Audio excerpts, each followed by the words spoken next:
and welcome to the Honest Property Podcast with your hosts, Becky and Ruth. And on this podcast, we love talking all things property and business. And on today's podcast, we've got a guest, Matt from, you know what, we always pronounce the company name wrong. Ollie made that very clear to us. The Landlord Expo. So do you want to introduce yourself? Sure. Hiya, I am Matt Miles from TSA Limited. TSA. Right, got it. So that's what most people call it, to be honest. It gets called all sorts, but yeah, TSA, T means house in Welsh. I was going to say, what does it mean? Yeah. Yeah, because we actually came across you on social media first before we found your store at the Landlord Expo. Yeah, so we because we ventured into Cardiff, and your business came up on social media. Oh, fab. That's good to know. So with short-term rentals, so why is it that you've expanded into short-term rentals? I saw that you started in 2019. So what was it that inspired you to go into the industry? So, I mean, it depends how far back we go, but I was looking to get into property probably in 2018, 2017 even. So prior to property, I've had a few businesses in the past, and then I was a professional poker player for 8 years, which is a bit random. Yeah, I love that.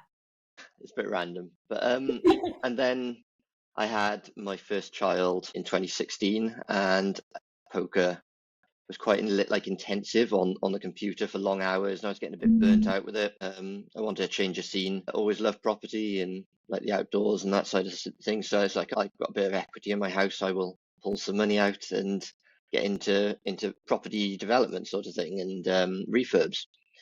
But that didn't work out quite as planned because I knew nothing at the time really, other than watching a few YouTube videos sort of thing. And doing a bit of work on my own house, but yeah, I couldn't get my hands on the money because it was tied up in my mortgage for years, even though there's equity there. I had a 5-year mortgage that I'd only like a year earlier done, so that put a stop to that plan. And I knew about property sourcing at the time, so I started going out and meeting, just networking, having coffees with people, with the plan of doing property sourcing and utilising investor funds to sort of do the same thing. And that's when I fell upon my business partner, Luke, who I wasn't looking for a business partner. It sort of caught me off guard. I met with him twice. How did you meet him? I think I spoke to him on LinkedIn, and then we suggested going for a coffee. So we got a coffee the one time, which it was okay sort of thing. He just moved to the area because he's originally from the South Coast, I think, Paynton area, and then he was in uni in Bristol, and then met his partner, which brought him to Cardiff. So, I think he was trying to sort of grow his network himself. He'd already started a property sourcing company, but was still working full time at the time, whereas I had spare time and a bit of knowledge of the area and so on, and a little bit of knowledge of the sort of auction world and so on. And then he offered to basically ask me to come on board with him, which, just to say, caught me off guard. And we one thing led to another, and we started a property sourcing company, like renamed it because it was in his name originally,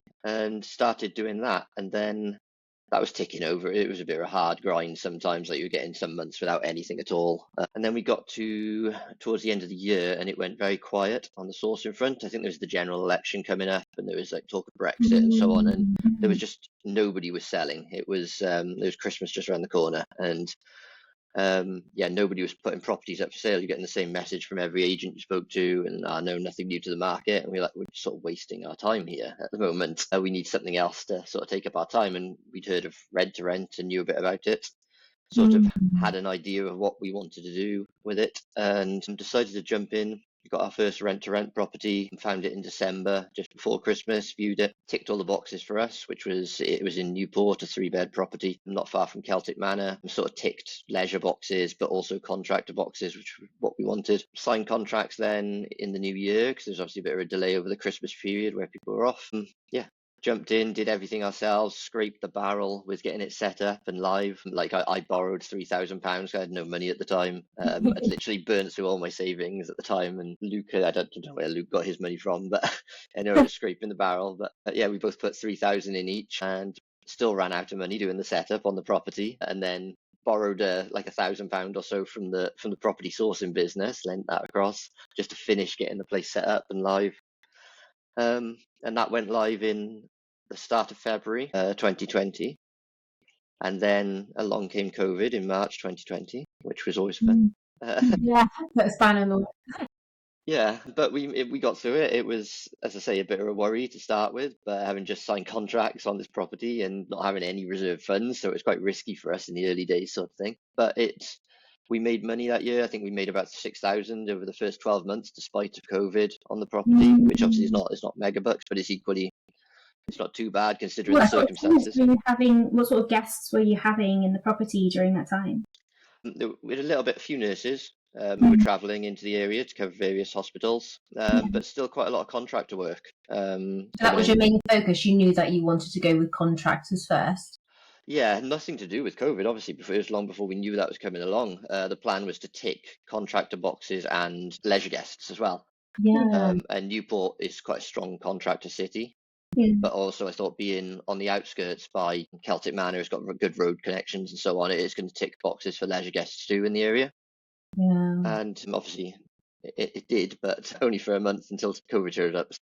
So yeah, that's how we got started. We sort of fell into short-term rentals, didn't plan on doing it. It was never our intention to do it full time. It was sort of a side show almost, but it went from strength to strength.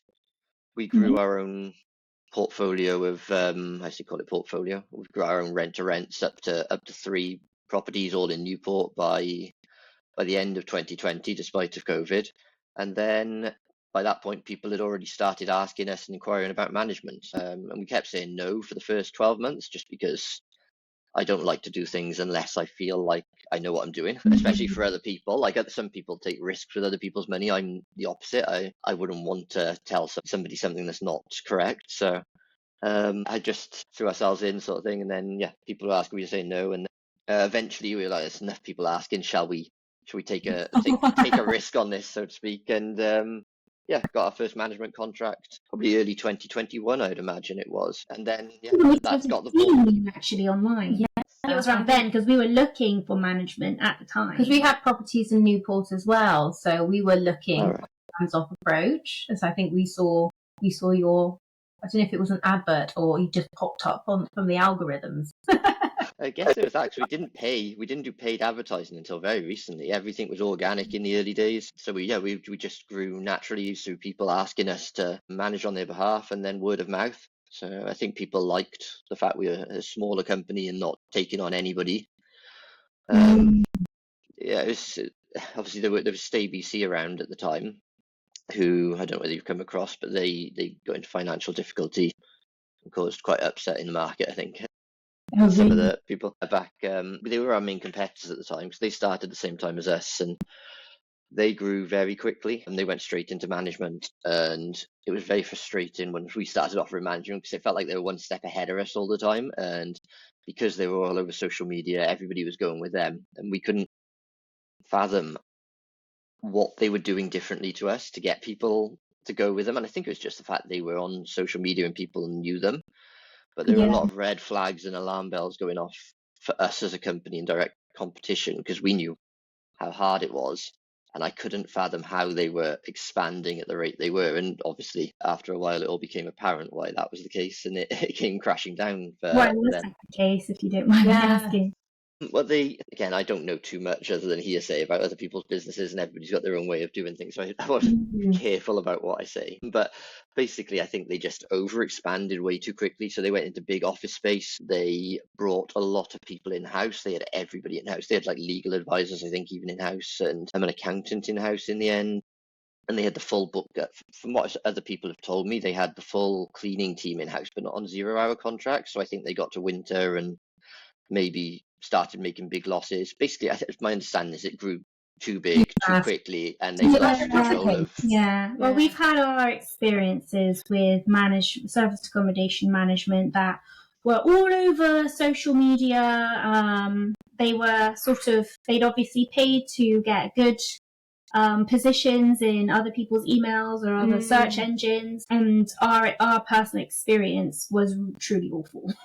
Really awful. And it just goes to show, like, social media, how powerful social media really is. But just because someone's been very good at marketing themselves on social media doesn't necessarily mean the quality of their service is actually good. So it's still really important to build a good relationship with who's managing your property. And have, like, verified questions to ask a management company before you go ahead, put your property in their hands, essentially.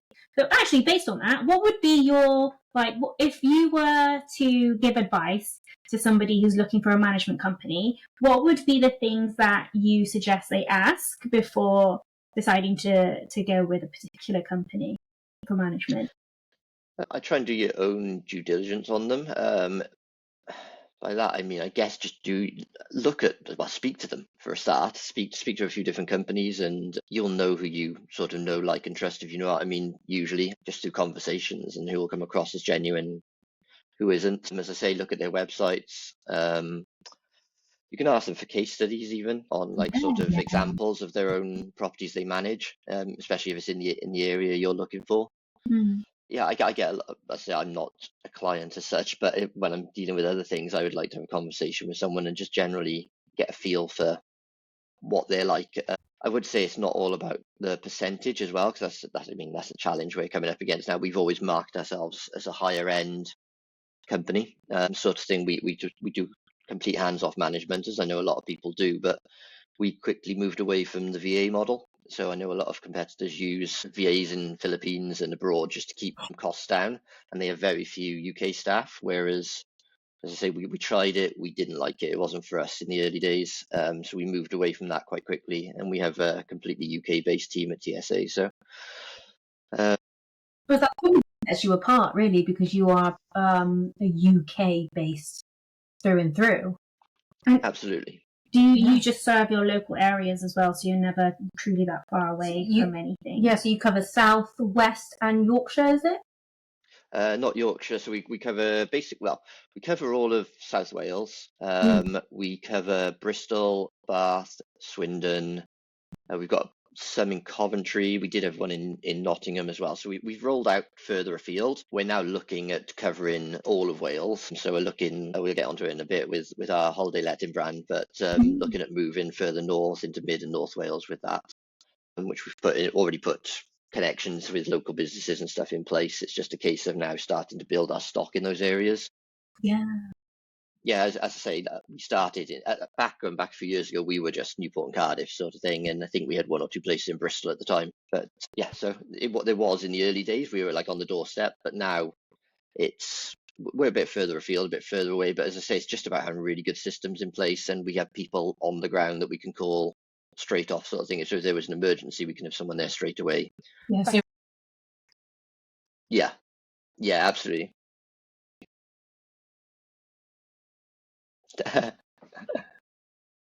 TSA. It's TSA.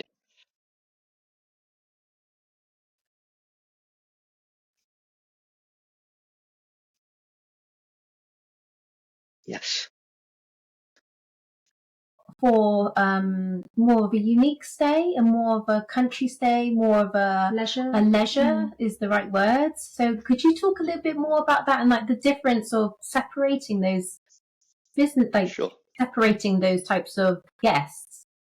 Absolutely. Cove and Country's a sort of a new venture for us. It's still it's a trading name under TSA as it stands, and it's to tap into the more leisure guest market, as you say, be that glamping or just country stays or farm stays, and going a bit more rural, which is closer to my heart. Yeah, hello. It's the corporate stays are great, and they give us consistent year-round sort of solid income for investors and for the properties in general in the city centres. But we've ended up with some properties that are you got to have a range of properties. So we've got some nice properties, but you also have some lower standard properties, which are like obviously a lower nightly rate then, but ideal for like contractors who just want a bed for the night almost. I'm making it sound worse than it is. The lower end properties really aren't that bad. They're still a good standard, but It's still dangerous. Yes, that's the purpose. Yeah, there's still requirement. it's a sort of like Premier Inn standard in a hotel sort of thing. But then you get leisure guests coming in, and they would expect something more, and then you end up getting negative reviews on those properties, which pulls down your Airbnb scores, which is why you can't necessarily fully trust an Airbnb overall score for a management company. I think sometimes you can get a vibe from the comments that are left, but like the overall score has been something we've been working on trying to get back up.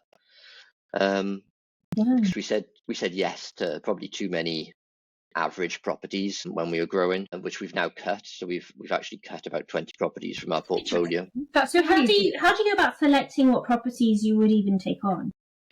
As I say, in the early days when we were keen to grow, we basically said yes to not everything, but a wide range of properties.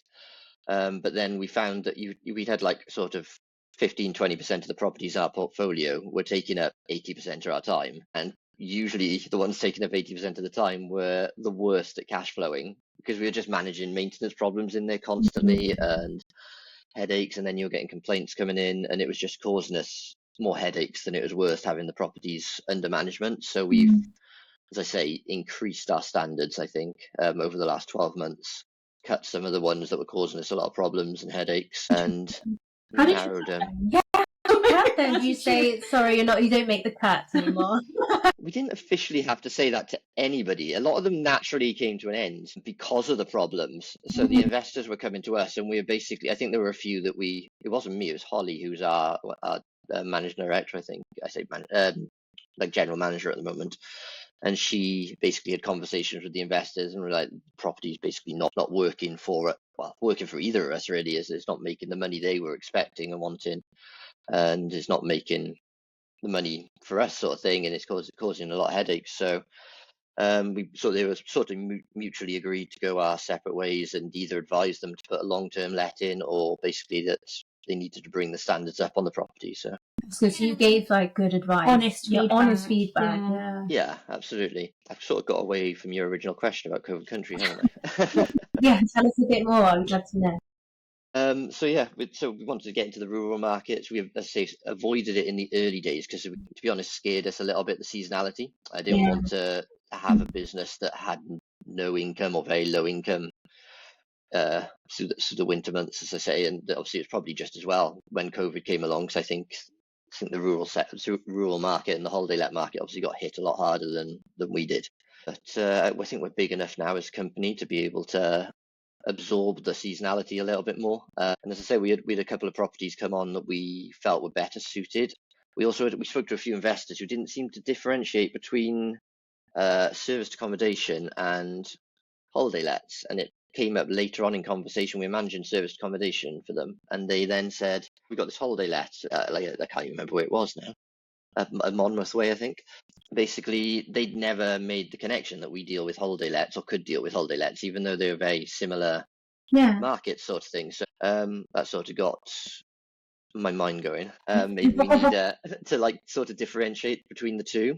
So yeah, that's what sort of triggered a combination of the poor reviews on Airbnb, or not poor, but like with that 4.3 or 4.2 rating that's on Airbnb isn't good enough for a holiday let stays, because they're a lot more hands-on and sort of higher standard usually with the leisure guests. So we wanted a new separate, like almost luxury brand, I guess, and that was going to then be holiday let focused, which is where Covent Country came along, and could roll out into new markets and basically just bring up the standards that we offer, sort of thing. So we're looking to work with Covent Country. We want to work with a lot of local companies. And so as I say, I've already been in touch, not just on the cleaning side of things and sort of linen front, but also like while we put in like guest packs so when people arrive at the properties now, it's sort of just your generic pack of biscuits and some coffees and tea sort of thing, just mainstream stuff. Whereas I've been in touch with sort of local coffee roasters across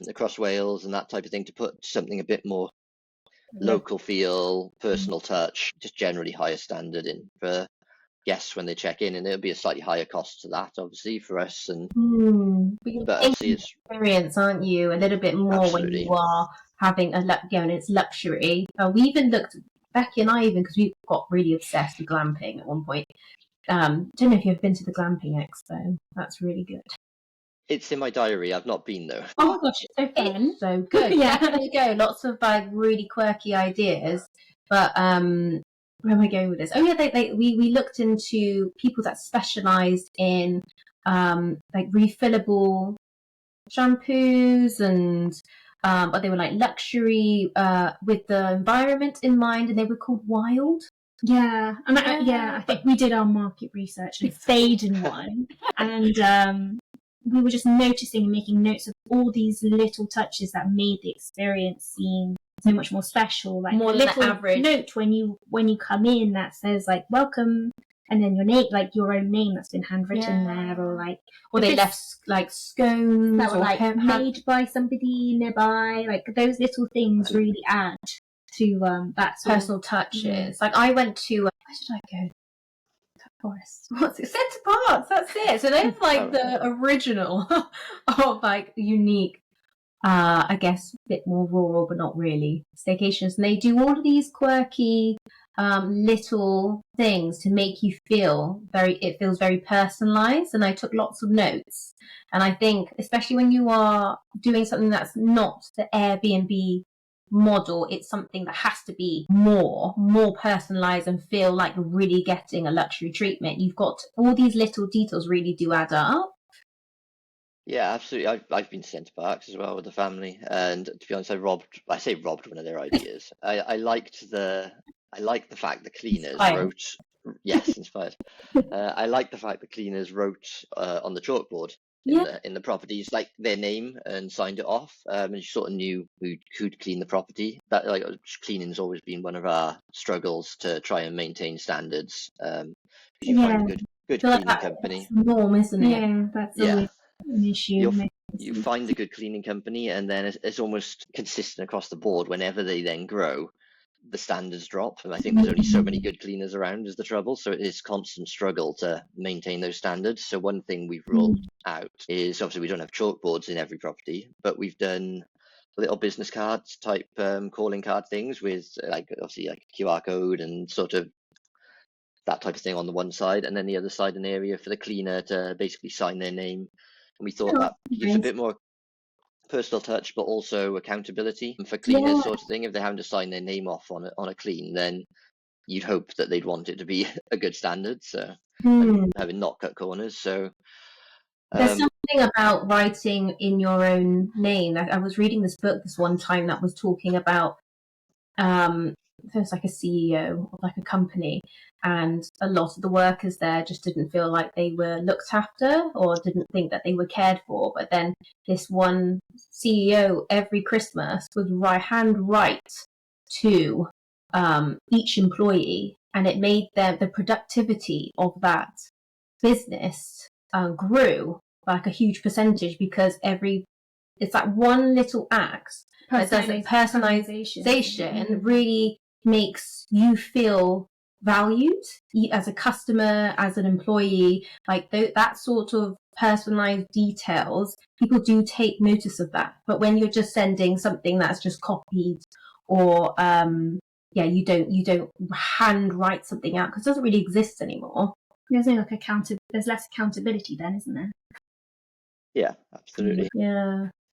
So Cove and Country, why did you decide? Was there a passion reason why you decided to go into more experiential serviced accommodation, or like considering the contractors were like a stable source of income? How come you decided to go towards more of a holiday experience? Basically, I grew up in the country. I still live in the country now. I grew up on a small holding. It's just closer to my heart. I've always been involved with motorsport and out in Mid Wales and North Wales, and I've been up in the forests, and it's just for me something that sort of has always resonated more for me since having a family. We do a lot of staycations and visit friends up in North Wales, and Mid Wales. We've got a family holiday home down in West Wales. So it's something that we've always done, and I've wanted to get into more. As I say, it's just been put off by the seasonality of it. But I feel like, partly I feel like we can offer something different with our corporate backgrounds. Through TSA, we get probably, obviously it varies month to month, but as a general rule, around 70% plus occupancy or nights booked with us are direct, or what we call direct, which is either direct where we've marketed straight to them and they've booked over the phone with us or through our website, or through agencies who we work with. So we work with a wide range of agencies, and they bring in basically people from all over the world working. It could be any number of things. It could be like sort of insurance claims. It can be people coming over to work. Like we've had people working on breweries. We've had people coming up from Spain to stay over here. Yeah, people coming up to stay from. Sorry, I lost my track of thought then. Coming up from Spain to do what are they called? Solar farms. And these are all like more rural things. It's sorry, my phone is going off, to be honest, and that was I should have muted it beforehand, and it was putting me off. Yeah, so the people coming up from Spain, they're looking for more rural areas, and I was like, well, we can sort of bring our connections and expertise with the sort of agency market and apply that to the holiday letting market, hopefully, and sort of allow the holiday let industry to have a solution to the quieter months. Through the winter months, bring in some sort of longer stay clients potentially for the areas. It's not going to be area dependent and depend on what work's going on in those areas, but I do know that there's work, like longer term work in the rural areas still, that agencies will be looking to bring to us. And I say that agencies will only typically work, they don't work with individual clients. They typically work with bigger management companies because it's just easier for them to manage larger amounts of people staying, obviously, if they've got a company they've connected with who need property or accommodation for say 20 people, rather than going around lots of individual hosts. It's much easier for them to speak to one bigger management company, and we can provide them with X amount of properties to cover their needs in one go, and it's like sort of one point of contact for them. It just makes everything easier to manage then. Yeah, smart. That's like systemizing it. Yeah, so really for property owners, what are things that they should include, whether it's a holiday let or a corporate sort of accommodation? What are things that they have to do or include, or to make it something that you would consider like a worthwhile property to manage? Or one that would be successful, even? Because Ruth and I, one idea, Ruth and I always made sure we had a rice cooker in our properties. You noticed that we were getting a lot of guest reviews from the Asian demographic. Or just like people from abroad were often staying, and that is an essential in the kitchen that other people have that isn't often considered here because it's not generally like a. But we did our market research, and there's a lot of Asian. The Asian demographic are the ones that were traveling a lot. So that was a lot of Chinese guests. I don't think we have rice cookers in any of our properties. To be honest, that's a new one on me. Yeah, you can take that. Maybe you'll bring in all the Chinese doing the word of mouth for you.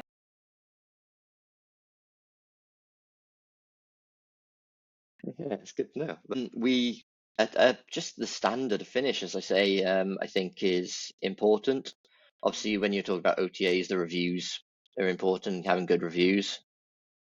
It's not so relevant, as I say, with the agency, but with the corporate bookings for us, because OTAs, Airbnb only makes up 15% of our nights booked. That's really good. Wow. Most places depend on Airbnb quite heavily. Yeah, we did in the early days. As I say, obviously, when we started out, it was all Airbnb and Booking.com. But as we've grown, we've put a lot of time and investment into sort of bringing in income from other revenue streams, and they've naturally dropped off, which I'm glad of, because Airbnb could be a bit of a nightmare sometimes with their. I mean, they almost always side with guests, even if it's the guests. I'm sure guests know how to play the system on there, and get refunds for nothing, basically, or at least partial refunds, which is something we're always challenging. And you just lose a lot of control over your own business when you're using big companies like that. So I think it's better having it, like I say, direct if you can. I think that's why all the big boys in the holiday let market push for the direct bookings as well. through their Yeah. websites and so on, just because, as I say, Airbnb are very difficult to work with sometimes. Yeah. Do any of your clients use monitoring tech? Like, we used to use Minute Monitor quite because a bit. we were having cushions stolen. Well, no, the Minute Monitor was a noise monitor. Yeah, so the blink monitor outside of the accommodation. Yeah. Yes, the blink monitor outside would track how many cushions are being taken away. And then the Minute Monitor would detect smoke inside the house, but it wouldn't record anything. Yeah. It just... Yes. Or the noise decibels were just above the threshold that the neighbours were going to be happy about. Yeah, but we disclosed it in the listing, and it didn't seem to deter people from booking. Yeah, do you think... We don't use any Minute. I know of them. Considered it in the past, but to be honest, never had a big issue with parties and that type of thing. So we put quite a lot in place to prevent that side of things happening. So we've got a 2-night minimum stay, which is fairly standard. They've got to sign our terms and conditions. We take a security deposit, and by the time they get to that point, if people are wanting to cause trouble, they've usually cancelled their booking. So yeah, because they've really invested the deposit. Yeah, we take ID as well, and that side of things. So we've got and we capture their card details. So there's quite an extensive security process before anybody stays with us, which I guess is one of the things that's an advantage to using a bigger management company again, because they'll offer that side of things. It just adds a little bit more security on the property. So we have had Ring doorbells we've used in the past externally, obviously. Again, when you get to when you get to a certain number of properties, it's like you can only have a Ring doorbell going off so many times on your phone before it becomes not really manageable. We do use, with automation, we've got something which is quite good. I can't think what it's called now though, but it links with our channel manager, and it connects to the heating system. So it's that type of thing, but it connects directly to the channel manager, so it knows when guests are checking in and checking out, and it will turn heating off after they check out, and it'll turn it back on before they check in automatically. So it saves money by having the heating off when they're out, and you can control the heating. Hopefully we don't have to do this and don't want to do it, but you get some guests who literally open all the windows in the middle of winter and have the heating on full blast permanently. And that's definitely happened to us at one point. Well, I think when people are on holiday or they're just not in their own home, they're just not as because they're not paying the bill. They're not as considerate of it's not their permanent home. No, and some people, go on holiday and they leave the AC on, or they just leave the heating on so that when they get back, it's nice, like at the temperature that they want it to be when they get back. But when they're not in the property, it's just a waste for that whole time they're out of it. Absolutely, that's a good idea. You don't want people to be cold. Obviously, it's not like being like the old grumpy landlord who won't let you have the temperature above 16 degrees in your property. But there's a level. It's like when they've got it set to 30 degrees. You could see that from the system, and then you do drive past the property and all the windows are wide open. It's a bit like we're just burning money here. Yeah. Oh, I have a question actually.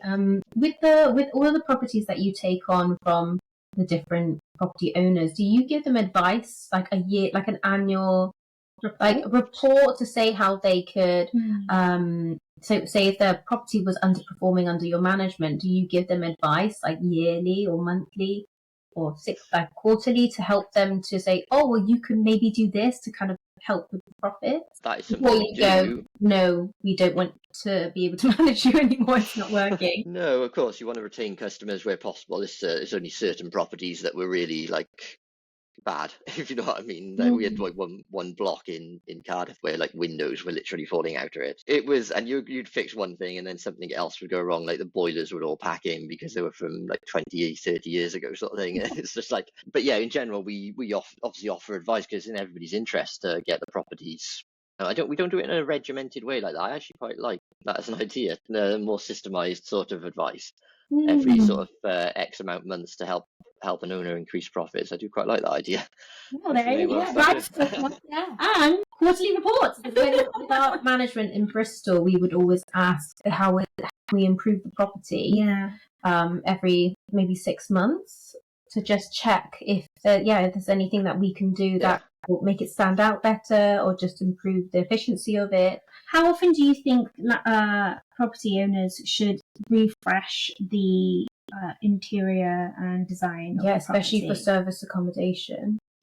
That depends on how heavy the footfall's been, I guess, over the year. But typically every 12 months, we look at doing at least some refresh on the property. Sometimes even shorter than that, as I say, especially after a heavy summer season coming into this time of year. It's the ideal time now in autumn is just to block a couple of dates at a quieter time and sort of give it a fresh coat of paint or get in. We do 6 monthly checks. So we sort of touching on the previous point. We do a 6 monthly inspection on properties that are with us, where we'll go in and we'll do an extensive sort of deep dive on what's in there, what's looking run down, what's not, and we'll report back after 6 months on that side of thing. Yeah. So I guess every 6 months, even if is ideal. The more often the better, because you don't want places running down. As soon as places start to become run down, that's when they start getting the negative reviews, and it only takes 1 or 2 negative reviews to really hit your OTA bookings. And as I say, like, while they don't make up a huge percentage of our nights booked, even if you lose 15-20% of your bookings, it's quite a big chunk to lose. So Yeah, that's true. So with looking ahead, I just want to ask, what do you? Oh, sorry, my laptop. I've got my questions. Do you see or predict anything in 5 to 10 years? Where do you see the industry is going? Do you see like quite a rapid change from when you started with the type of guests that are staying? Like I know you've created Cove and Country, and there's a reason why you've separated that. But what can you define any of the differences that are happening with the type of guests that are staying from what you've seen from 5 years ago to now? And what you think? Do you think there will be more people doing short-term stays in the UK? Because when we went to the glamping show, we had a lecture by someone from Canopy. What's it called? Canopy Stars. And it was quite an insight into the analytics of a lot of, well, our demographic, we're millennials, so we're all staying. We're not booking flights so often. We're staying with our children. We want to have more homestays. And like, do you see that yourself with the type of guests that you're providing for? Yeah, I think it's more prevalent in the holiday let market than it is in our market. As I say, like, our bread and butter to date has been more the corporate stays, so that makes up a large percentage of our bookings. So we get less of the like hands-on data, if you know what I mean, immediately at the moment. But yeah, we have seen it varies year on year. Obviously, it's been a bit of a turbulent time with COVID, because I think that shook the market up a lot with like sort of killing. Then you had the staycation boom.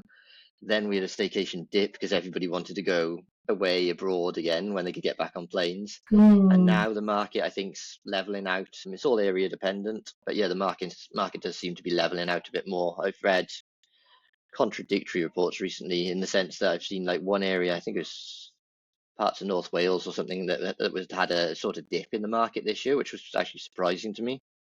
Wow. Do you know why that could be? I don't know. It could be all the regulation they're bringing in, potentially, that's then lowering the amount of properties on the market, and then naturally that's going to lower the amount of people going to the area potentially. But then I've read other reports, like only yesterday or the day before, I was reading about how Merthyr, Heads of the Valleys area, had seen a massive increase in like holiday let and leisure guests going to the area. So I think it swings, like areas ebb and flow, and I think overall it's a positive outlook. Like touching on regulation, who knows what's going to be brought in, because it's very council specific at the moment, and some councils are being very harsh on it. I think Gwynedd Council up north have been quite strict with some of the Article 4 regulation they've just brought in. But then you've got places like obviously Pembrokeshire, I think it was, like they upped council tax quite aggressively, but then they've sort of backtracked a little bit now and started bring it, like, becoming a little bit less aggressive on that. I think they're charging 150%. Don't quote me on that. I think it's 150% council tax that they've brought it down to. Wow. Whereas they were charging, I think they put it up to 300%. I could be wrong. Because there wasn't enough properties with the locals. That's the argument, isn't it? They want residential homes to go to residential clients, like residential tenants, sorry. And they say it's making people leave the area, but then you've got the counter argument that without the properties on the market for people to stay in, it's going to kill the holiday let. industry sort of thing over there, and there's going to be a lot of smaller businesses will then naturally go out to business because you're not going to get the footfall. So yeah, that's true. it's a It's like difficult there's a balance to chemical strike. balance. Okay, so you don't know until the weighing scales tip, and then it tips back, and then it tips back, and it's just this constant dance Yeah. trying to do the right thing. Absolutely. I think it's because prices have gone up so high on some of the to purchase a holiday home down west. You're looking at like obviously really quite a lot of money for the nicer places, which then they're saying prices the locals out of the market, which I mean potentially so. But even if you, in my opinion, if you banned it outright, you're just going to flood the market. You're going to get a short-term crash on the prices, but I don't think it's going to crash that low. And it's the property market's always, the prices are always going to go up just because of supply and demand, regardless of the area, really, in the UK. So, and like they say, property prices double every 10 years. So there's just so much demand in the UK for property that even if you get rid of property investing completely, it's going to quickly get. It's only going to be a temporary like plaster, if you know what I mean, for stopping prices going up. I don't think it's worth destroying an entire industry for personally, but obviously I'm slightly biased being in the industry, so. Yeah, that's true. I understand both sides, and I understand like regulations do need to be in place because otherwise, there's pros and cons to it. I did tourism as part of my degree, and it was just the whole degree was basically it's a double-edged sword, like tourism generally or hospitality. There's going to be an impact in some way. You just have to be as mindful and ethical about it as possible. You can't be there's no such thing as being 100% ethical in everything you do. You just got to try and be mindful of it. Absolutely. I think, as I say, I'd like to think as a company our morals are in the right place, and we've done that. We've operate the way we've operated from the very early days, and we carry that through now. Yeah, I think that comes through on your social media. Like you're very authentic and personable, and a lot more down to earth than the maybe more corporate things we've seen online. It makes it feel like there's a lot more attention and care with the service you provide. So I think that's so important with service accommodation, especially. Yeah, definitely. Yeah. I'm glad that comes across. Yeah. So where can people find Cove & Country and TSA? So TSA, I mean, we're on all the main platforms. Well, both brands are on all the main platforms. Where are we?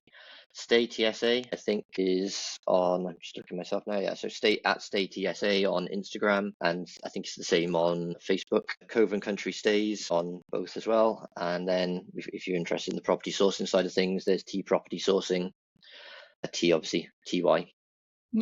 Property sourcing on Instagram, and I think we're on TikTok as well. I mean, I don't go on TikTok these days. I'm too old for that. Is that for rent to rent, or is that for ownership, like to purchase properties?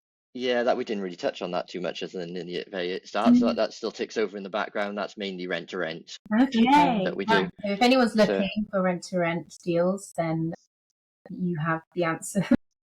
Yeah, absolutely. And we can advise on the market. As I say, we're always open to offering advice, and that we've just started. There's a few other things going on. So we've got we're doing what's called the Short Stay Social. Is it the name for it? We're doing a sort of networking event that we're launching at the end of November. Such a good idea. When's that? About 28th of November, I think it is. Let me check my diary just to make sure I'm not giving off wrong dates. In Alacrity Building, which is in Newport, centre of Newport in South Wales. It's right in the centre, directly opposite John Frost Square. What's it called these days? I can't think, but it's right in the centre of Newport. Really easy to get to, next to Riverfront Theatre. So yeah, plenty of parking and stuff. We're just doing sort of not 100% sure on times yet. I haven't started marketing the event yet, but it's 5:30 to 7:30 sort of time, and it's just a chance for short stay. It's short stay specific. There's loads of property of networking events out there, so it's short stay specific networking event, and hopefully it'll become a sort of regular thing. We plan on doing it every sort of 2 or 3 months there, and then hopefully branch out. And we want to do some satellite events around the country to get into, like, say, maybe go into Tenby and go up to sort of Brecon and like it for the whole of that market, and sort of bring the network into those areas. It's sort of our thinking with it. So That's nice that you're going, oh, this is not just for everyone, and probably you've niched down and you've gone, it's definitely for just short term. So I think that's really valuable. Yeah, absolutely. It's obviously it started out as a niche area of property, but it's grown into, I think it justifies its own networking event these days. So I don't see any short. Well, I mean, not that I've noticed, but I like property events tend to be just property generally, whereas like such short-term service accommodation, I think it's really good that you're making a space specific to that. Yeah, that's really useful. Absolutely. And then again, if people want help online, we've just started a WhatsApp group, like a WhatsApp community that they do called T Property Community, I think it is. Again, I can't really share. It'll be on our socials somewhere. Or put this down the bottom so that everyone who's listening to this podcast can be able to find you and be able to find those links to come to your networking event and your community. In that case, yeah, I'll happily share with you afterwards the link to the community. It's just, as I say, it's mainly short stay focused, but everything from like rent to rent through to the more corporate side of things, through to holiday letting. I've got a few different groups I've put on there, general question and answers, want to share like local information and help, just generally help people discuss like new regulations that are coming up in the industry. Yeah, because it's ever changing. It moves very fast, doesn't it? So it's really useful to be connected and find support in that way. Absolutely. So it's just like somewhere people pay so much money for property courses, and I've never been a big fan of spending a lot of money on property courses. So the idea is it just helps people basically for free, like no cost, expectations or anything. It's just feel free to jump in and like sort of we're happy to help, and people can chip in and help in their own areas of expertise if they want to. So. Yeah, such a good idea. So necessary in this day and age, because otherwise you're just figuring out by yourself or just going through the rabbit hole. I do this all the time of YouTube videos. Trying to piece it all together. Yeah, we'll put all of those links down in the description below if you're watching this on YouTube, or if it's if you're listening to this on a podcast, we'll put that in the, I don't know what those boxes are, it'll be listed below there. Yeah, and you can find Matt and the TSA team on social media as well. It's better to DM you or email you. What's the best way to actually get in touch? Yeah, either's fine. DM on social media. I'm always on Instagram and on Facebook. Yeah, they're good for me for DMs, or you can drop me an email, matt@tsa.co.uk. Oh, great. Right. And if you're looking for an honest community, we have a free community online that we've created a space for active property investors to be able to come together and share the knowledge. So thank you very much, Matt. Really appreciate your time today and really enjoyed this conversation. Absolutely. Thank you for having me, and thank you for listening. See you soon. Bye. Bye.